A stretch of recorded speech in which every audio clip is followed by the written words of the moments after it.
Winning Punjab ਦਾ special programme ਦੇਖ ਰਹੇ ਹੋ ਤੁਸੀਂ ਤੇ ਮੈਂ ਹਾਂ ਲਖਵਿੰਦਰ ਸਿੰਘ ਮਾਨ ਲੈ ਕੇ ਹਾਜ਼ਰ ਹਾਂ ਪੰਜਾਬ ਦੀ ਰਾਜਨੀਤੀ ਦੀਆਂ ਕੁਝ ਵੱਡੀਆਂ ਤੇ ਅਹਿਮ ਖਬਰਾਂ। ਸਭ ਤੋਂ ਪਹਿਲਾਂ ਗੱਲਬਾਤ ਕਰਾਂਗੇ ਨਵਜੋਤ ਸਿੰਘ ਸਿੱਧੂ ਦੀ। ਨਵਜੋਤ ਸਿੰਘ ਸਿੱਧੂ ਜਿਹੜੇ ਕਿ ਵਿਵਾਦਾਂ ਦੇ ਵਿੱਚ ਘਿਰਦੇ ਹੋਏ ਨਜ਼ਰ ਆ ਰਹੇ ਨੇ, ਉਹਨਾਂ ਦੇ ਵਿਰੁੱਧ ਇੱਕ ਪਟੀਸ਼ਨ ਕੱਲ ਦਾਇਰ ਕੀਤੀ ਗਈ ਹੈ। ਕਿਸ ਤਰ੍ਹਾਂ ਦੀ ਉਹ ਪਟੀਸ਼ਨ ਹੈ ਤੇ ਕਿਸ ਮਾਮਲੇ ਨੂੰ ਲੈ ਕੇ ਉਹ ਪਟੀਸ਼ਨ ਦਾਇਰ ਕੀਤੀ ਗਈ ਨਵਜੋਤ ਸਿੰਘ ਸਿੱਧੂ ਦੇ ਖਿਲਾਫ, ਇਸ ਬਾਰੇ ਗੱਲਬਾਤ ਕਰਾਂਗੇ। ਮੋਤੀ ਮਹਿਲ ਦੇ ਬਹੁਤ ਹੀ ਨਜ਼ਦੀਕੀ ਕੈਬਨਿਟ ਰੈਂਕ ਦੇ ਮੰਤਰੀ ਦੇ ਵੱਲੋਂ ਮੋਤੀ ਮਹਿਲ ਦੇ ਵਿਰੁੱਧ ਬਗਾਵਤ ਸ਼ੁਰੂ ਕਰ ਦਿੱਤੀ ਗਈ ਹੈ। ਕਿਹੜੇ ਮੰਤਰੀ ਦੇ ਵੱਲੋਂ ਇਹ ਮੋਤੀ ਮਹਿਲ ਦੇ ਖਿਲਾਫ ਬਗਾਵਤ ਹੋਈ ਹੈ ਤੇ ਕਿਸ ਪੱਧਰ ਤੇ ਲੈ ਕੇ ਇਹ ਬਗਾਵਤ ਕੀਤੀ ਗਈ ਹੈ, ਇਸ ਬਾਰੇ ਗੱਲਬਾਤ ਕਰਾਂਗੇ। ਤੇ ਨਾਲ ਹੀ ਨਾਲ ਗੱਲਬਾਤ ਕਰਾਂਗੇ ਕੈਪਟਨ ਅਮਰਿੰਦਰ ਸਿੰਘ ਨੂੰ ਕਾਂਗਰਸੀ ਐਮਪੀ ਦਾ ਸਾਥ ਮਿਲਣਾ ਸ਼ੁਰੂ ਹੋ ਗਿਆ। ਕਿਹੜਾ ਕਾਂਗਰਸ ਦਾ ਵੱਡਾ ਚਿਹਰਾ, ਕਿਹੜਾ ਕਾਂਗਰਸ ਦਾ ਐਮਪੀ ਕੈਪਟਨ ਅਮਰਿੰਦਰ ਸਿੰਘ ਨੂੰ ਮਜ਼ਬੂਤੀ ਦੇਣ ਦੇ ਵਿੱਚ ਲੱਗ ਗਿਆ, ਇਸ ਬਾਰੇ ਗੱਲਬਾਤ ਕਰਾਂਗੇ। ਤੇ ਗੱਲਬਾਤ ਕਰਨ ਦੇ ਲਈ ਮੇਰੇ ਨਾਲ ਜੁੜੇ ਨੇ ਪ੍ਰੋਫੈਸਰ ਮਨਜੀਤ ਸਿੰਘ ਅਣਖੀ ਸਾਹਿਬ। ਸਭ ਤੋਂ ਪਹਿਲਾਂ ਉਹਨਾਂ ਦਾ ਸਵਾਗਤ ਕਰਾਂਗੇ। ਅਣਖੀ ਸਾਹਿਬ, ਪ੍ਰੋਗਰਾਮ ਦੇ ਵਿੱਚ ਸਵਾਗਤ ਹੈ ਜੀ। ਬਹੁਤ ਬਹੁਤ ਸ਼ੁਕਰੀਆ ਜੀ। ਸਰ, ਜੇਕਰ ਆਪਾਂ ਸ਼ੁਰੂਆਤ ਕਰੀਏ ਸਭ ਤੋਂ ਪਹਿਲਾਂ ਨਵਜੋਤ ਸਿੰਘ ਸਿੱਧੂ ਦੀ ਗੱਲ ਤੋਂ। ਨਵਜੋਤ ਸਿੰਘ ਸਿੱਧੂ ਜਿਹੜੇ ਕਿ ਬੇਵਾਕ ਬੋਲਦੇ ਨੇ, ਨਿਡਰ ਹੋ ਕੇ ਬੋਲਦੇ ਨੇ, ਲੇਕਿਨ ਉਹਨਾਂ ਨੂੰ ਇਹ ਬੋਲਣਾ ਹੁਣ ਥੋੜਾ ਜਿਹਾ ਮਹਿੰਗਾ ਪੈਂਦਾ ਲੱਗ ਰਿਹਾ ਹੈ, ਕਿਉਂਕਿ ਪਿਛਲੇ ਦਿਨੀ ਉਹਨਾਂ ਨੇ ਡਰੱਗ ਨੂੰ ਲੈ ਕੇ, ਡਰੱਗ ਮਾਫੀਆ ਨੂੰ ਲੈ ਕੇ ਬੜੇ ਵੱਡੇ ਬਿਆਨ ਦਾਗੇ ਸੀ, ਸਰਕਾਰ ਨੂੰ ਘੇਰਨ ਦੀ ਕੋਸ਼ਿਸ਼ ਕੀਤੀ ਸੀ, ਲੇਕਿਨ ਉਹ ਮਰਿਆਦਾ ਭੁੱਲ ਗਏ ਸੀ ਉਹਦੇ ਵਿੱਚ, ਜਿਸ ਦੇ ਵਿੱਚ ਕਿ ਹੁਣ ਉਹਨਾਂ ਦੇ ਵਿਰੁੱਧ ਇੱਕ ਪਟੀਸ਼ਨ ਦਾਇਰ ਕੀਤੀ ਗਈ ਹੈ ਕ੍ਰਿਮੀਨਲ ਕੰਟੈਂਪਟ ਦੇ ਅਧੀਨ। ਇਹ ਪਟੀਸ਼ਨ ਏਜੀ ਹਰਿਆਣਾ ਦੇ ਸਪੁਰਦ ਉਹਨਾਂ ਦਫ਼ਤਰ ਦਾਖਲ ਕੀਤੀ ਗਈ ਤੇ ਹੋ ਸਕਦਾ ਅੱਜ ਇਸ ਪਟੀਸ਼ਨ ਦੇ ਉੱਪਰ ਹੋ ਸਕਦਾ ਅੱਜ ਸੁਣਵਾਈ ਵੀ ਹੋ ਜਾਵੇ। ਕਿਵੇਂ ਦੇਖ ਰਹੇ ਹੋ? ਕਿਉਂਕਿ ਉਹਨਾਂ ਵੱਲੋਂ ਇਹ ਗੱਲ ਕਹੀ ਗਈ ਹੈ ਏਜੀ ਦੇ ਵੱਲੋਂ, ਏਜੀ ਕਿਉਂਕਿ ਪੰਜਾਬ ਦੇ ਵਿੱਚ ਹੈ ਨਹੀਂ, ਇਸ ਲਈ ਇਹ ਪਟੀਸ਼ਨ ਏਜੀ ਹਰਿਆਣਾ ਦੇ ਦਫ਼ਤਰ ਦਾਖਲ ਕੀਤੀ ਗਈ ਹੈ ਤੇ ਦੋਸ਼ ਲਗਾਏ ਗਏ ਨੇ ਕਿ ਅਦਾਲਤ ਦੇ ਉੱਪਰ ਬੇਵਜ੍ਹਾ ਦਬਾਅ ਬਣਾਉਣ ਦੀ ਕੋਸ਼ਿਸ਼ ਕਰ ਰਹੇ ਨੇ ਨਵਜੋਤ ਸਿੰਘ ਸਿੱਧੂ। ਕਿਵੇਂ ਦੇਖ ਰਹੇ ਹੋ ਇਸ ਪਟੀਸ਼ਨ ਨੂੰ ਤੇ ਆਉਣ ਵਾਲੇ ਸਮੇਂ ਦੇ ਵਿੱਚ ਕਿਸ ਤਰ੍ਹਾਂ ਵਿਵਾਦਾਂ ਦੇ ਵਿੱਚ ਘਿਰਦੇ ਹੋਏ ਨਜ਼ਰ ਆ ਰਹੇ ਨਵਜੋਤ ਸਿੰਘ ਸਿੱਧੂ? ਦੇਖੋ ਮਾਨ ਸਾਹਿਬ, ਇਸ ਤਰ੍ਹਾਂ ਕਿ ਨਵਜੋਤ ਸਿੰਘ ਸਿੱਧੂ ਦੇ ਜਿਹੜੇ ਟਵੀਟ ਨੇ ਉਹ ਅਕਸਰ ਆਉਂਦੇ ਰਹਿੰਦੇ ਨੇ ਤੇ ਟਵੀਟਾਂ ਦੇ ਆਧਾਰ ਤੇ ਉਹ ਜਿੱਥੇ ਕਾਂਗਰਸ ਸਰਕਾਰ ਨੂੰ ਕਟਹਿਰੇ 'ਚ ਖੜਾ ਕਰਦੇ ਨੇ, ਉੱਥੇ ਕਈ ਵਾਰੀ ਅਦਾਲਤੀ ਮਸਲੇ ਦੇ ਸੰਦਰਭ ਦੇ ਵਿੱਚ ਵੀ ਉਹਨਾਂ ਨੁਕਤਾਚੀਨੀ ਕਰ ਦਿੰਦੇ ਹੈ। ਖੈਰ, ਇਹਨਾਂ ਸੰਬੰਧੀ ਅਸੀਂ ਗੱਲ ਕਰਦੇ ਹਾਂ ਵਿਸਥਾਰ ਨਾਲ, ਪਰ ਇੱਕ ਤੋਂ ਗੱਲਾਂ ਜਿਹੜੀਆਂ ਆਪਣੇ ਦਰਸ਼ਕਾਂ ਨਾਲ ਕਰਨੀਆਂ ਬੜੀਆਂ ਜ਼ਰੂਰੀ ਨੇ ਜਾਂ ਸਾਡੀ ਮਾਰਫਤ ਸਰਕਾਰ ਨਾਲ ਉਹ ਗੱਲਾਂ ਹੋਣੀਆਂ ਚਾਹੀਦੀਆਂ ਨੇ। ਮੈਂ ਜਿਹੜੀ ਗੱਲ ਕਰਾਂਗਾ, ਮੈਂ ਮਨੀਸ਼ ਫਾਜ਼ਿਲਕਾ ਦੀ ਗੱਲ ਕਰਾਂਗਾ। ਮਨੀਸ਼ ਫਾਜ਼ਿਲਕਾ ਬੀਤੇ 15 ਦਿਨ ਤੋਂ ਜਲੰਧਰ ਵਿਖੇ ETT ਅਧਿਆਪਕ ਆ ਤੇ ਉਹ ਅਧਿਆਪਕ ਬੇਰੁਜ਼ਗਾਰ ਅਧਿਆਪਕ ਯੂਨੀਅਨ ਦਾ ਨਾਲ ਸੰਬੰਧਿਤ ਆ ਤੇ ਬੀਤੇ 15 ਦਿਨਾਂ ਤੋਂ ਟੈਂਕੀ ਤੇ ਉਹ ਚੜਿਆ ਹੋਇਆ,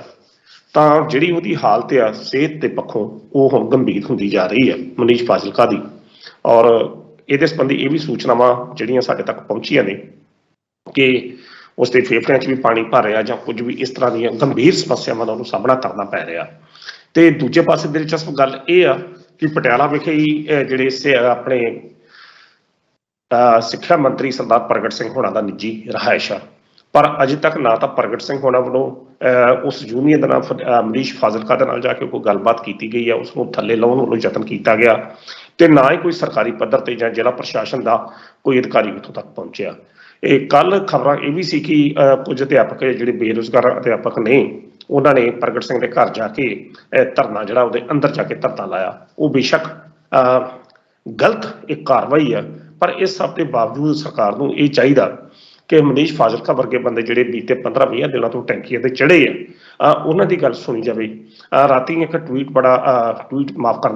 ਰਾਤੀ ਇੱਕ ਵੀਡੀਓ ਵਾਇਰਲ ਹੋ ਰਿਹਾ ਸੀ ਜਿਹਦੇ ਵਿੱਚ ਨਵਜੋਤ ਸਿੰਘ ਸਿੱਧੂ ਹੁਣੀ ਵੱਖ-ਵੱਖ ਜਿਹੜੇ ਬੇਰੁਜ਼ਗਾਰ ਜਾਂ ਠੇਕਾ ਆਧਾਰਿਤ ਮੁਲਾਜ਼ਮ ਜਥੇਬੰਦੀਆਂ ਨੇ ਉਹਨਾਂ ਨਾਲ ਗੱਲਬਾਤ ਕਰਦੇ ਉਹ ਵਿਖਾਈ ਦਿੱਤੇ। ਤਾਂ ਉਹਨਾਂ ਦੇ ਵਿੱਚ ਇੱਕ ਕੋਈ ਸੀ ਮੇਰਾ ਖਿਆਲ ਨਰਸਿੰਗ ਜਿਹੜੇ ਕਰੋਨਾ ਕਾਲ ਦੇ ਵਿੱਚ ਜਿਹੜੇ ਕੈਪਟਨ ਅਮਰਿੰਦਰ ਸਿੰਘ ਨੇ ਜਿਹੜੇ ਠੇਕੇ ਦੇ ਆਧਾਰ ਤੇ ਜਿਹੜੀਆਂ ਨਰਸਾਂ ਭਰਤੀ ਕੀਤੀਆਂ ਸੀ, ਤਾਂ ਉਹਨਾਂ ਵਿੱਚ ਉਹਨਾਂ ਨੇ ਇੰਨੀ ਗੱਲ ਕਹੀ ਕਿ ਤੁਸੀਂ ਜਾ ਕੇ ਉਹਨਾਂ ਨੂੰ ਅਪੀਲ ਕਰ ਦਿਓ, ਉਹ ਨਰਸੀ ਜਿਹੜੀ ਕਿ ਤੁਸੀਂ ਆਪਣੀ ਭੁੱਖ ਹੜਤਾਲ ਛੱਡ ਦਿਓ। ਤਾਂ ਨਵਜੋਤ ਸਿੰਘ ਸਿੱਧੂ ਨੇ ਬਹੁਤ ਸੋਹਣਾ ਕਿਹਾ, ਕਹਿੰਦਾ ਕਿ ਮੈਂ ਅਪੀਲ ਕਿਉਂ ਕਰਾਂਗਾ, ਮੈਂ ਸਵੇਰੇ ਖੁਦ ਆ ਕੇ ਉਹਨਾਂ ਨੂੰ ਮਿਲ ਕੇ ਉਹਨਾਂ ਨੂੰ ਬੇਨਤੀ ਕਰਦਾ ਕਿ ਤੁਸੀਂ ਆਪਣੀ ਹੜਤਾਲ ਛੱਡ ਕੇ, ਭੁੱਖ ਹੜਤਾਲ ਜਾਂ ਮਰਨ ਵਰਤ ਛੱਡ ਕੇ ਤੁਸੀਂ ਗੱਲਬਾਤ ਦਾ ਰਸਤਾ ਜਿਹੜਾ ਅਪਣਾਓ। ਇਹੋ ਜਿਹੀ ਜਿਹੜੀ ਸੰਜੀਦਾ ਕਾਰਵਾਈ ਹੈ, ਠੀਕ ਆ ਮੁੱਦੇ ਹੱਲ ਹੋਣ ਨਾ ਹੋਣ, ਪਰ ਜੇਕਰ ਤੁਸੀਂ ਕਿਸੇ ਕੋਲ ਜਾ ਕੇ ਅਪਰੋਚ ਕਰਦੇ ਜੇ, ਨਿੱਜੀ ਪੱਧਰ ਤੇ ਕਿਸੇ ਨੂੰ ਬੇਨਤੀ ਕਰਦੇ ਜੇ, ਤਾਂ ਉਸਦੇ ਅਰਥ ਜਿਹੜੇ ਨੇ ਕੁਝ ਹੋਰ ਤਰੀਕੇ ਦੇ ਹੋ ਜਾਂਦੇ ਆ। ਸੋ ਸਰਕਾਰ ਨੂੰ ਚਾਹੀਦਾ ਕਿ ਇਸ ਪੱਧਰ ਤੇ ਮਨੀਸ਼ ਫਾਜ਼ਿਲਕਾ ਜਿਹੜਾ ਵਿਚਾਰਾ 15 ਦਿਨਾਂ ਤੋਂ ਜੀਵਨ ਤੇ ਮੌਤ ਦੀ ਲੜਾਈ ਲੜਦਾ ਪਿਆ, ਘੱਟੋ ਘੱਟ ਚਲੋ ਉਹਦੀਆਂ ਮੰਗਾਂ ਪੂਰੀਆਂ ਕਰਦੀਆਂ ਨਹੀਂ ਕਰਦੀਆਂ ਉਹਦੀਆਂ ਕਿਹੜੀਆਂ ਇਕੱਲੇ ਦੀਆਂ ਹੋਣੀਆਂ, ਜੇ ਕਰਦੀਆਂ ਸਰਕਾਰ ਨੇ ਉਹ ਉਹਨਾਂ ਦਾ ਆਪਣਾ ਇੰਟਰਸਟ ਹੋਵੇਗਾ, ਪਰ ਘੱਟੋ ਘੱਟ ਇੱਕ ਮਾਨਵੀ ਜੀਵਨ ਦੀ ਜਿਹੜੀ ਕੀਮਤ ਆ ਉਹ ਇੰਨੀ ਸਸਤੀ ਨਾ ਰੱਖੋ ਕਿ ਕੱਲ ਨੂੰ ਜਿਹੜੀ ਥੂ ਜਿਹੜੀ ਸਰਕਾਰ ਤੇ ਹੋਵੇ। ਤਾਂ ਸੋ ਇਸ ਕਰਕੇ ਸਰਕਾਰੀ ਅਧਿਕਾਰੀਆਂ ਜਾਂ ਦੂਜੇ ਜਿਹੜੇ ਸਿਆਸੀ ਨੇਤਾ ਨੇ ਕਿਸੇ ਵੀ ਪਾਰਟੀ ਦੇ ਹੋਣ, ਚਾਹੇ ਸਰਕਾਰ ਦੇ ਵਿੱਚ ਹੋਣ ਜਾਂ ਸਰਕਾਰ ਤੋਂ ਬਾਹਰ ਹੋਣ, ਉਹਨਾਂ ਨੂੰ ਘੱਟੋ ਘੱਟ ਜਾ ਕੇ ਉਸ ਵਿਅਕਤੀ ਨੂੰ ਥੱਲੇ ਲਾਉਣ ਵੱਲੋਂ ਜ਼ਰੂਰ ਯਤਨ ਕਰਨੇ ਚਾਹੀਦੇ, ਕੋਈ ਭਰੋਸੇ ਵਿੱਚ ਲੈਣਾ ਚਾਹੀਦਾ ਤਾਂ ਜੋ ਇੱਕ ਗੱਲਬਾਤ ਦਾ ਜਿਹੜਾ ਸਿਲਸਿਲਾ ਆ ਉਹ ਜਿਹੜਾ ਸ਼ੁਰੂ ਹੋ ਸਕੇ। ਤਾਂ ਹੁਣ ਮੈਂ ਗੱਲ ਤੁਹਾਡੇ ਉਸ ਟਵੀਟ ਦੀ ਕਰਨਾ ਜਿਹਦੇ ਸੰਦਰਭ 'ਚ ਤੁਸੀਂ ਮੈਨੂੰ ਨਵਜੋਤ ਸਿੱਧੂ ਦੇ ਬਾਰੇ ਪੁੱਛਿਆ। ਦੇਖੋ, ਨਵਜੋਤ ਸਿੱਧੂ ਅਕਸਰ ਜਿਹੜੇ ਮੁੱਖ ਮਸਲੇ ਨੇ ਪੰਜਾਬ ਦੇ ਉਹਨਾਂ ਦੇ ਸੰਦਰਭ ਦੇ ਵਿੱਚ ਉਹ ਟਵੀਟ ਕਰਕੇ ਆਪਣੀ ਸਰਕਾਰ ਦਾ ਧਿਆਨ ਉਹ ਦਿਵਾਉਂਦੇ ਰਹਿੰਦੇ ਨੇ। ਇਹ ਕੱਲ ਵੀ ਉਹਨਾਂ ਦੇ 3 ਟਵੀਟ ਜਿਹੜੇ ਉਹ ਬੜੇ ਮਹੱਤਵਪੂਰਨ ਟਵੀਟ ਆਏ, ਜਿਹਦੇ ਵਿੱਚ ਉਹਨਾਂ ਨੇ ਵਿੱਤੀ ਜਿਹੜੀ ਪਾਰਦਰਸ਼ਤਾ, ਵਿੱਤੀ ਜਵਾਬਦੇਹੀ ਤੇ ਪਾਰਦਰਸ਼ਤਾ ਜਿਹੜੇ ਪੰਜਾਬ ਦੀ ਆਰਥਿਕਤਾ ਨਾਲ ਸੰਬੰਧਿਤ ਕੁਝ ਮੁੱਦੇ ਨੇ ਉਹਨਾਂ ਨੂੰ ਹੱਲ ਕਰਨ ਸੰਬੰਧੀ ਆਪਣੇ ਟਵੀਟ ਕੀਤੇ, ਤੇ ਜਿਨ੍ਹਾਂ ਵਿੱਚ ਵਿੱਤੀ ਜਵਾਬਦੇਹੀ ਤੇ ਪਾਰਦਰਸ਼ਤਾ ਦੋ ਚੀਜ਼ਾਂ ਨੂੰ ਮੁੱਖ ਆਧਾਰ ਕੇ ਪੇਸ਼ ਕੀਤਾ ਤੇ ਕਿਹਾ ਕਿ ਜੇਕਰ ਇਹ ਅਪਣਾ ਲਏ ਜਾਣ ਤਾਂ ਇਹ ਪੰਜਾਬ ਮਾਡਲ ਦੀ ਇੱਕ ਵਿਲੱਖਣ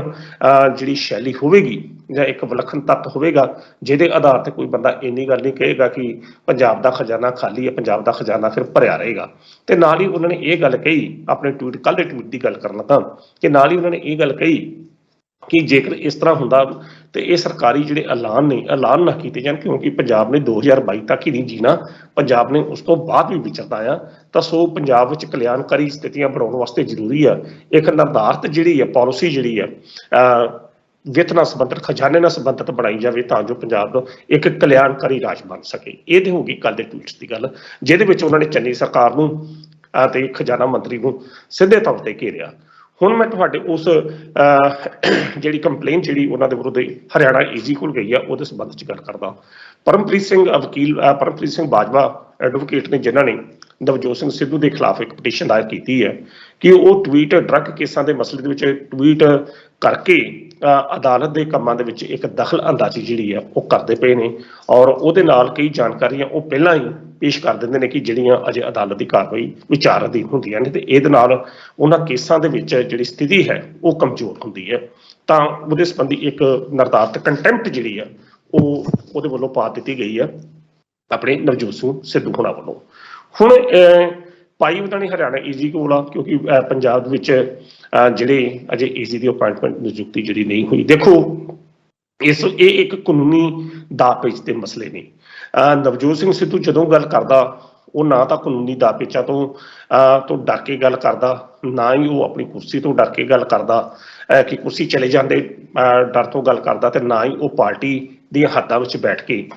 ਆਪਣੀ ਗੱਲ ਕਰਦਾ। ਉਹਨੇ ਜਿਹੜੀ ਗੱਲ ਕਰਨੀ ਹੈ ਉਹਦੇ ਸੁਭਾਅ ਦਾ ਇੱਕ ਗੁਣ ਆ ਕਿ ਉਸਨੇ ਜਿਹੜੀ ਸੱਚੀ ਗੱਲ ਆ ਉਹ ਉਸਨੇ ਮੂੰਹ ਤੇ ਕਰਨੀ ਆ, ਉਹ ਕਿਸੇ ਵੀ ਤਰੀਕੇ ਦੀ ਹੋਵੇ, ਕਿਸੇ ਨੂੰ ਮਾੜੀ ਲੱਗਦੀ ਆ ਕਿਸੇ ਨੂੰ ਚੰਗੀ ਲੱਗਦੀ ਆ, ਉਹਨੇ ਆਪਣੇ ਬਿਆਨਾਂ ਤੋਂ ਪਿੱਛੇ ਨਹੀਂ ਪਰਤਣਾ ਹੁੰਦਾ। ਤਾਂ ਉਸ ਸੰਦਰਭ ਦੇ ਵਿੱਚ ਜੇਕਰ ਨਵਜੋਤ ਸਿੱਧੂ ਦੀ ਭੂਮਿਕਾ ਨੂੰ ਵੇਖਿਆ ਜਾਵੇ, ਜਿਹੜੇ ਪਿਛਲੇ ਦਿਨਾਂ 'ਚ ਡਰੱਗ ਮਸਲੇ 'ਚ ਉਹਦੇ ਟਵੀਟ ਆਏ ਨੇ, ਤਾਂ ਉਹਨਾਂ ਟਵੀਟਾਂ ਦੇ ਵਿੱਚ ਤਾਂ ਕੁਝ ਵੀ ਗਲਤ ਨਹੀਂ ਹੈਗਾ। ਜਿੱਥੋਂ ਤੱਕ ਮੈਂ ਜਾਂ ਅਸੀਂ ਦੋਵੇਂ ਜਾਣੇ ਜਾਂ ਆਪਣੇ ਸਹਿਯੋਗੀ ਚੈਨਲ ਦੂਸਰੇ ਚੈਨਲ ਤੇ ਜਦੋਂ ਆਪਾਂ ਡਿਸਕਸ ਕਰਦੇ ਹਾਂ ਤਾਂ ਉਹਨਾਂ ਟਵੀਟਾਂ ਦੇ ਵਿੱਚ ਮੈਨੂੰ ਤਾਂ ਨਹੀਂ ਅਜੇ ਤੱਕ ਲੱਗਾ ਕਿ ਕੋਈ ਅਦਾਲਤੀ ਮਸਲੇ ਦੇ ਵਿੱਚ ਨਵਜੋਤ ਸਿੱਧੂ ਦੀ ਕੋਈ ਇੰਟਰਫੇਰੈਂਸ ਜਾਂ ਦਖਲ ਅੰਦਾਜ਼ੀ ਹੋਵੇਗੀ ਕਿ ਜਿਹੜੀ ਅਦਾਲਤੀ ਮਸਲਿਆਂ ਨੂੰ ਪ੍ਰਭਾਵਿਤ ਕਰ ਸਕਦੀ ਹੋਵੇ। ਮਾਨ ਸਾਹਿਬ, ਮੈਨੂੰ ਇਸ ਤਰ੍ਹਾਂ ਲੱਗਦਾ ਕਿ ਇਹ ਜੋ ਪਰਮਪ੍ਰੀਤ ਸਿੰਘ ਬਾਜਵਾ ਵੱਲੋਂ ਇਹ ਪਾਈ ਗਈ ਹੈ ਕੰਟੈਂਪਟ, ਇੱਕ ਬਦਲਾ ਲਓ ਨੀਤੀ ਦੇ ਤਹਿਤ ਪਾਈ ਗਈ ਆ, ਕਿਉਂਕਿ ਤੁਹਾਨੂੰ ਯਾਦ ਹੋਵੇਗਾ ਕਿ ਸਭ ਤੋਂ ਜ਼ਿਆਦਾ ਵਿਰੋਧ ਪੰਜਾਬ ਦੇ ਐਡਵੋਕੇਟ ਜਨਰਲ ਜਿਹੜੇ ਏਪੀ ਸਿੰਘ ਦਿਓਲ ਸੀ, ਉਹਦਾ ਸਭ ਤੋਂ ਜ਼ਿਆਦਾ ਵਿਰੋਧ ਜਿਹੜਾ ਉਹਦੀ ਬਰਖਾਸਤੀ ਦਾ ਵਿਰੋਧ ਨਵਜੋਤ ਸਿੱਧੂ ਨੇ ਕੀਤਾ। ਤੇ ਉਸ ਤੋਂ ਮਗਰੋਂ ਮੁਕੇਸ਼ ਬੇਦੀ ਨਾਂ ਦਾ ਜਿਹੜਾ ਅਸਿਸਟੈਂਟ ਐਡਵੋਕੇਟ ਜਨਰਲ ਸੀ, ਉਹਨੇ ਵੀ ਅਸਤੀਫਾ ਦੇ ਕੇ ਨਵਜੋਤ ਸਿੱਧੂ ਨੂੰ ਘੇਰਨ ਦਾ ਯਤਨ ਕੀਤਾ। ਤੇ ਇਹ ਜੋ ਕੁਝ ਹੋ ਰਿਹਾ, ਇਹ ਕੰਟੈਂਪਟ ਜਿਹੜੀ ਪਾਈ ਗਈ ਆ ਪਰਮਪ੍ਰੀਤ ਸਿੰਘ ਬਾਜਵਾ ਵੱਲੋਂ ਹਰਿਆਣੇ ਏਜੀ ਦੇ ਵਿੱਚ, ਇਹ ਕੇਵਲ ਔਰ ਕੇਵਲ ਇੱਕ ਅਸੀਂ ਕਹਿ ਸਕਦੇ ਹਾਂ ਕਿ ਜਾਣ ਬੁੱਝ ਕੇ ਬਦਲਾ ਲਓ ਨੀਤੀ ਦੇ ਤਹਿਤ ਕਿ ਠੀਕ ਹੈ ਜੇਕਰ ਇਹਨੇ ਸਾਡੇ ਬੰਦਿਆਂ ਨੂੰ ਹਟਾਇਆ, ਕਿਉਂਕਿ ਵਕੀਲ ਇੱਕ ਦੂਜੇ ਦੇ ਯਾਰ ਦੋਸਤ ਤੇ ਹੁੰਦੇ ਹੀ ਆ, ਤਾਂ ਪਰਮਪ੍ਰੀਤ ਬਾਜਵਾ ਦੇ ਵੀ ਸੰਬੰਧ ਕਿਤੇ ਨਾ ਕਿਤੇ ਜਾ ਕੇ ਕੜੀਆਂ ਜਿਹੜੀਆਂ ਨੇ ਏਪੀ ਸਿੰਘ ਦਿਓਲ ਨਾਲ ਉਹ ਜੁੜਦੀਆਂ ਨੇ, ਤੇ ਇਹ ਸਾਰਾ ਕੁਝ ਉਸ ਮਸਲੇ ਦੇ ਅਧੀਨ ਹੀ ਜਿਹੜੀ ਕੰਟੈਂਪਟ ਨੂੰ ਆਪਾਂ ਵੇਖ ਸਕਦੇ ਹਾਂ। ਜੇਕਰ ਇਹ ਬਾਕੀ ਇਹਦੇ ਚ ਹੋਣਾ ਕੀ ਹੈ, ਉਹ ਚ ਵੱਧ ਤੋਂ ਵੱਧ ਫੈਸਲਾ ਨੋਟਿਸ ਇਸ਼ੂ ਹੋ ਸਕਦਾ, ਨੋਟਿਸ ਦਾ ਨਵਜੋਤ ਸਿੱਧੂ ਜਵਾਬ ਦੇ ਦੇਗਾ, ਪਰ ਇਸ ਆਧਾਰ ਤੇ ਤੁਸੀਂ ਇਹ ਗੱਲ ਵੇਖੋ ਕਿ ਕਿਸ ਹੱਦ ਤੱਕ ਲੋਕ ਜਿਹੜੇ ਸਸਤੀ ਸ਼ੋਹਰਤ ਲੈਣ ਵਾਸਤੇ ਅਦਾਲਤਾਂ ਦਾ ਸਹਾਰਾ ਵੀ ਲੈ ਲੈਂਦੇ ਆ। ਜੇ ਨਵਜੋਤ ਸਿੱਧੂ ਅਜਿਹੇ ਮੁੱਦੇ ਉਠਾਉਂਦਾ ਤਾਂ ਇਹਨਾਂ ਮੁੱਦਿਆਂ ਨੂੰ ਉਹਨੇ ਆਪਣੇ ਨਿੱਜੀ ਆਧਾਰ ਤੇ ਤਾਂ ਕੋਈ ਫਾਇਦਾ ਲੈਣ ਵਾਸਤੇ ਨਹੀਂ ਨਾ ਉਠਾਇਆ। ਜੇਕਰ ਉਹ ਬਿਕਰਮਜੀਤ ਸਿੰਘ ਮਜੀਠੀਏ ਦੇ ਉਹਨਾਂ ਲਿਫਾਫੇ ਜਿਨ੍ਹਾਂ ਵਿੱਚ ਸਮਝਿਆ ਜਾਂਦਾ ਕਿ ਉਹਦਾ ਨਾਂ ਹੈ, ਤੇ ਜੇਕਰ ਉਹਨਾਂ ਲਿਫਾਫੇ ਨੂੰ ਖੋਲ੍ਹਣ ਦੀ ਮੰਗ ਕਰਦਾ ਤਾਂ ਫਿਰ ਇਹਦੇ ਚ ਗਲਤ ਕੀ ਹੈ। ਤੇ ਦੂਜੇ ਪਾਸੇ ਮਾਨ ਸਾਹਿਬ ਸਭ ਤੋਂ ਵੱਡੀ ਗੱਲ ਇਹ ਹੈ ਕਿ 3 ਵਾਰੀ ਉਹ ਲਿਫਾਫੇ ਦੇ ਸੰਬੰਧੀ ਡਰੱਗ ਰਿਪੋਰਟਾਂ ਦੇ ਸੰਬੰਧੀ ਜਿਹੜੀ ਤਰੀਕਾਂ ਜਿਹੜੀਆਂ ਪੈ ਚੁੱਕੀਆਂ ਨੇ, ਤੇ ਕੋਈ ਵੀ ਜੱਜ ਅੱਜ ਤੱਕ ਹਾਈ ਕੋਰਟ ਦਾ ਉਹਨਾਂ ਉੱਤੇ ਸੁਣਵਾਈ ਕਰਨ ਨੂੰ ਤਿਆਰ ਨਹੀਂ। ਕਦੇ ਜੱਜ ਛੁੱਟੀ ਲੈ ਕੇ ਚੱਲ ਜਾਂਦਾ, ਕਦੇ ਕੋਈ ਜੱਜ ਇੰਨੀ ਗੱਲ ਕਹਿ ਦਿੰਦਾ ਕਿ ਮੈਂ ਇਸ ਕੇਸ ਦੇ ਵਿੱਚ ਆਉਣਾ ਹੀ ਨਹੀਂ ਚਾਹੁੰਦਾ। ਤਾਂ ਜਦੋਂ ਫਿਰ ਇਹੋ ਜਿਹੀਆਂ ਚੀਜ਼ਾਂ ਹੋਣਗੀਆਂ ਤਾਂ ਇੱਥੇ ਆਮ ਲੋਕਾਂ ਦੇ ਮਨ 'ਚ ਤਾਂ ਪ੍ਰਸ਼ਨ ਉੱਠਦੇ ਹੀ ਉੱਠਦੇ ਆ। ਤਾਂ ਫਿਰ ਜੇਕਰ ਇਹ ਸਿਆਸਤਦਾਨ ਅਗਰ ਇਹੋ ਜਿਹੇ ਮੁੱਦਿਆਂ ਤੇ, ਹਾਲਾਂਕਿ ਮੈਂ ਉਹ ਟਵੀਟ ਨਹੀਂ ਵੇਖਿਆ ਕਿ ਜਿਹਦੇ ਵਿੱਚ ਇਸ ਤਰ੍ਹਾਂ ਲੱਗਦਾ ਹੋ ਕਿ ਨਵਜੋਤ ਸਿੱਧੂ ਇੰਟਰਫੇਰੈਂਸ ਕਰਦਾ, ਪਰ ਮੇਰੇ ਵਰਗਾ ਇੱਕ ਜਨ ਸਧਾਰਨ ਵਿਅਕਤੀ ਇਹ ਗੱਲ ਮੈਂ ਠੋਕ ਕੇ ਕਹਿਣਾ ਕਿ ਜਦੋਂ ਵੀ ਡਰੱਗ ਕੇਸਾਂ ਦੇ ਮਸਲਿਆਂ ਦੀ ਸੁਣਵਾਈ ਦੀ ਗੱਲ ਹੁੰਦੀ ਜਾਂ ਬੰਦ ਲਿਫਾਫੇ ਨੂੰ ਖੋਲ੍ਹਣ ਦੀ ਗੱਲ ਹੁੰਦੀ ਆ, ਤੇ ਮਾਨਯੋਗ ਪੰਜਾਬ ਤੇ ਹਰਿਆਣਾ ਹਾਈ ਕੋਰਟ ਵੀ ਕਈ ਵਾਰੀ ਇਸ ਤਰ੍ਹਾਂ ਲੱਗਦਾ ਕਿ ਇਹਨਾਂ ਮੁੱਦਿਆਂ ਤੇ ਗੱਲਬਾਤ ਕਰਨ ਵਾਸਤੇ ਇੱਛੁਕ ਨਹੀਂ ਹੈ। ਸੋ ਸਰਕਾਰ ਦੀ ਇਸ ਮਨੋਦਸ਼ਾ, ਮਾਫ ਕਰਦਾ, ਸਰਕਾਰ ਦੀ ਅਦਾਲਤ ਦੀ ਇਸ ਮਨੋਦਸ਼ਾ ਨੂੰ ਵੀ ਸਮਝਣ ਦਾ ਯਤਨ ਉਸ ਵਕੀਲ ਪਰਮਪ੍ਰੀਤ ਸਿੰਘ ਬਾਜਵਾ ਨੂੰ ਜ਼ਰੂਰ ਕਰਨਾ ਚਾਹੀਦਾ ਕਿ ਉਹ ਜੱਜ ਛੁੱਟੀ ਤੇ ਕਿਉਂ ਚਲਾ ਗਿਆ, ਉਹ ਜੱਜ ਨੇ ਇੰਨੀ ਗੱਲ ਕਿਉਂ ਕਹੀ ਕਿ ਮੈਂ ਇਹਨਾਂ ਕੇਸਾਂ ਦੇ ਵਿੱਚ ਸੁਣਵਾਈ ਨਹੀਂ ਕਰਨੀ। ਸੋ ਕੁਝ ਅਜਿਹੇ ਮਹੱਤਵਪੂਰਨ ਮੁੱਦੇ ਨੇ ਜਿਨ੍ਹਾਂ ਦੇ ਸੰਬੰਧੀ ਪਰਮਪ੍ਰੀਤ ਸਿੰਘ ਬਾਜਵਾ ਜਿਨ੍ਹਾਂ ਨੇ ਨਵਜੋਤ ਸਿੱਧੂ ਦੇ ਖਿਲਾਫ ਜਿਹੜੀ ਕੰਟੈਂਪਟ ਪਾਈ ਆ, ਉਹ ਇਹਦੇ ਉੱਤੇ ਵੀ ਅਗਰ ਆਪਣਾ ਪੱਖ ਸਪਸ਼ਟ ਕਰ ਦਿੰਦੇ ਤਾਂ ਜੋ ਲੋਕਾਂ ਨੂੰ ਇਸ ਗੱਲ ਦਾ ਵੀ ਪਤਾ ਜਿਹੜਾ ਲੱਗ ਸਕਦਾ। ਜੀ ਮਾਨ ਸਾਹਿਬ। ਸੋ ਬਿਲਕੁਲ ਅਣਖੀ ਸਰ, ਜਿਵੇਂ ਤੁਸੀਂ ਗੱਲ ਕੀਤੀ ਹੈ ਅਦਾਲਤੀ ਕਾਰਵਾਈ ਦੀ, ਉਹਦੇ ਵਿੱਚ ਇਹ ਜ਼ਰੂਰ ਲੱਗ ਰਿਹਾ ਵੀ ਬਦਲਾਖੋਰ ਨੀਤੀ ਦੇ ਅਧੀਨ ਨਵਜੋਤ ਸਿੰਘ ਸਿੱਧੂ ਨੂੰ ਘੇਰਨ ਦਾ ਯਤਨ ਕੀਤਾ ਜਾ ਰਿਹਾ ਹੈ, ਜਿਵੇਂ ਕਿ ਉਹਨਾਂ ਦੂਸਰੇ ਸਿਆਸੀ ਵਿਰੋਧੀਆਂ ਵੱਲੋਂ ਵੀ ਅਕਸਰ ਉਹਨੂੰ ਘੇਰਨ ਦੀ ਕੋਸ਼ਿਸ਼ ਕੀਤੀ ਜਾਂਦੀ ਹੈ। ਹੁਣ ਆਪਾਂ ਅਗਲੀ ਖਬਰ ਵੱਲ ਵਧੀਏ, ਗੱਲ ਕਰਾਂਗੇ ਮੋਤੀ ਮਹਿਲ ਦੀ, ਕੈਪਟਨ ਅਮਰਿੰਦਰ ਸਿੰਘ ਜੀ ਤੇ ਮੈਡਮ ਪਰਨੀਤ ਕੌਰ ਦੀ, ਜਿਨ੍ਹਾਂ ਦੇ ਕਿ ਖਾਸਮ ਖਾਸ ਬ੍ਰਹਮ ਮਹਿੰਦਰਾ ਜੀ ਜੋ ਕਿ ਬਹੁਤ ਨਜ਼ਦੀਕੀ ਰਹੇ, ਤੇ ਕੈਪਟਨ ਅਮਰਿੰਦਰ ਸਿੰਘ ਦੀ ਬਾਜ਼ਾਰ ਦੇ ਸਮੇਂ ਦੂਸਰੇ ਨੰਬਰ ਰੈਂਕ ਦੇ ਉਹ ਮੰਤਰੀ ਸੀਗੇ, ਉਹਨਾਂ ਦੇ ਵੱਲੋਂ ਮੋਤੀ ਮਹਿਲ ਦੇ ਵਿਰੁੱਧ ਬਗਾਵਤ ਸ਼ੁਰੂ ਕਰ ਦਿੱਤੀ ਗਈ ਹੈ। ਗੱਲ ਹੋ ਰਹੀ ਹੈ ਮੇਅਰ ਨੂੰ ਲੈ ਕੇ, ਕਿਉਂਕਿ ਮੇਅਰ ਦੀ ਕੁਰਸੀ ਨੂੰ ਬਚਾਉਣ ਨੂੰ ਲੈ ਕੇ ਮੋਤੀ ਮਹਿਲ ਪੱਬਾ ਭਾਰ ਹੋਇਆ ਪਿਆ, ਕਿਉਂਕਿ ਮਿਸਟਰ ਬਿੱਟੂ ਸ਼ਰਮਾ ਜੀ ਉਹ ਬਿਲਕੁਲ ਨਜ਼ਦੀਕੀ ਨੇਗੇ ਮੋਤੀ ਮਹਿਲ ਦੇ, ਉਹਨਾਂ ਦੀ ਕੁਰਸੀ ਨੂੰ ਖਤਰਾ ਹੋ ਚੁੱਕਿਆ ਹੈ, ਕਿਉਂਕਿ ਤਕਰੀਬਨ ਜਿੰਨੇ ਵੀ ਕੌਂਸਲਰ ਨੇ ਪਟਿਆਲਾ ਦੇ ਉਹ ਮੇਅਰ ਸਾਹਿਬ ਦੇ ਅਗੇਂਸਟ ਆ ਚੁੱਕੇ ਨੇ, ਤੇ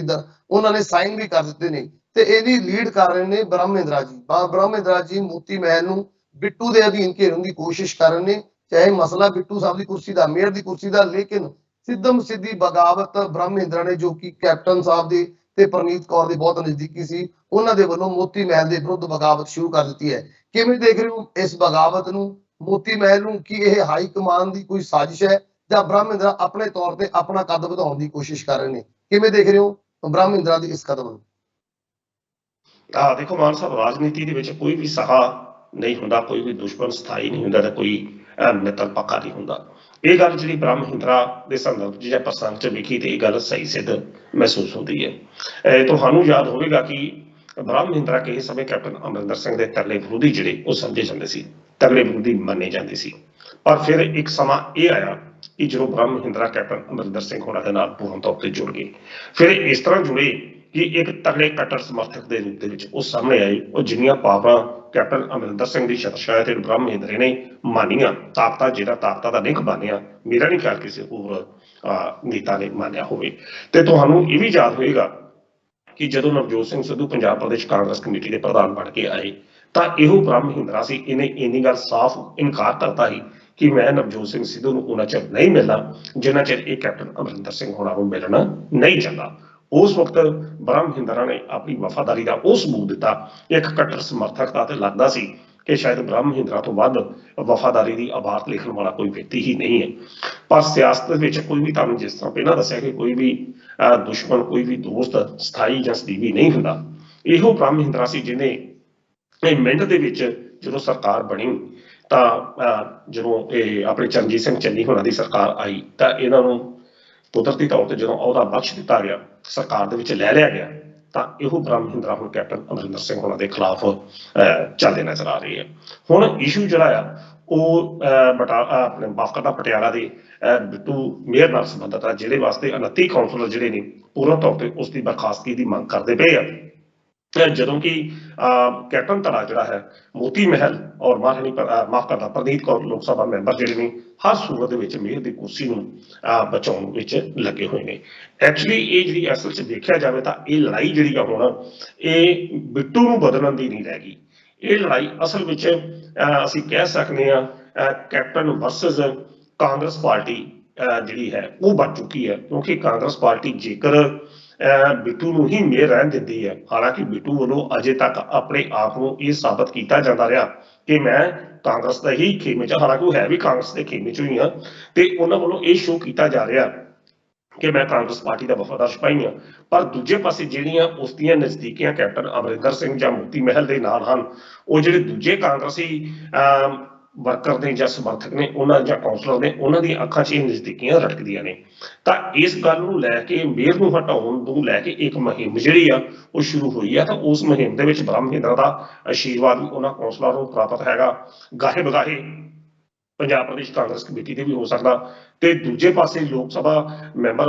ਪ੍ਰਦੀਪ ਕੌਰ ਹੁਣੀ ਆਪਣੀ ਇਸ ਗੱਲ ਨੂੰ ਨੱਕ ਦਾ ਇਸ਼ੂ ਨੱਕ ਦੀ ਇੱਜ਼ਤ ਜਾਂ ਹੀ ਸਵੈ ਦਾ ਮੁੱਦਾ ਬਣਾ ਕੇ, ਨੱਕ ਦਾ ਸਵਾਲ ਬਣਾ ਕੇ ਬੈਠੇ ਨੇ ਕਿ ਇਸ ਗੱਲ ਨੂੰ ਆਪਾਂ ਮੇਅਰ ਨੂੰ ਆਪਾਂ ਜਾਣ ਨਹੀਂ ਕਿਸੇ ਵੀ ਦੇਣਾ। ਤਾਂ ਮੇਅਰ ਜਿਹੜਾ ਕੈਪਟਨ ਅਮਰਿੰਦਰ ਸਿੰਘ ਦਾ ਕੱਟੜ ਸਮਰਥਕ ਆ। ਸੋ ਅਜਿਹੀਆਂ ਸਾਰੀਆਂ ਸਥਿਤੀਆਂ ਦੇ ਵਿੱਚ ਹੁਣ ਇਹ ਬ੍ਰਹਮ ਮਹਿੰਦਰਾ ਨੇ ਆਪਣਾ ਜਿਹੜਾ ਮੋਰਚਾ ਕੈਪਟਨ ਅਮਰਿੰਦਰ ਸਿੰਘ ਦੇ ਖਿਲਾਫ ਖੋਲ ਦਿੱਤਾ। ਤਾਂ ਕੁਦਰਤੀ ਤੌਰ ਤੇ ਇਹ ਜਿਹੜੀ ਹੁਣ ਲੜਾਈ ਆ ਇਹ ਆਉਂਦਿਆਂ ਦਿਨਾਂ 'ਚ ਬੜੀ ਦਿਲਚਸਪ ਮੋੜ ਲੈ ਸਕਦੀ ਹੈ,